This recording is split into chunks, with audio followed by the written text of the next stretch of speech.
Ojo cidra ing janji. Artinya, jangan mengingkari janji. Sesungguhnya, ingkar janji adalah satu faktor dominan yang akan merusak kemitraan atau persahabatan. Sekali kita mengingkari janji, maka orang lain akan menjadi tidak percaya kepada kita. Kepercayaan itu mahal harganya. Jangan mengingkari janji. Jangan berbuat celaka. Sekalinya kita berbuat seperti itu, masyarakat di sekitar kita tidak akan menghargai lagi. Janji itu seperti utang yang harus dibayar, diselesaikan betapapun lamanya.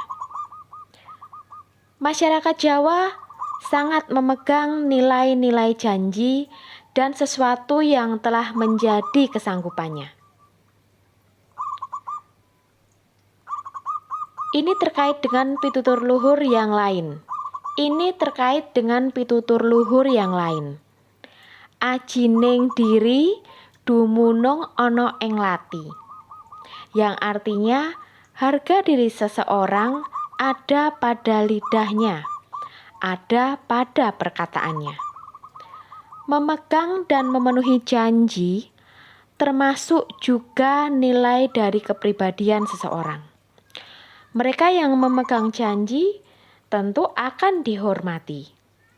Mereka yang melanggar janji tidak akan diperdulikan.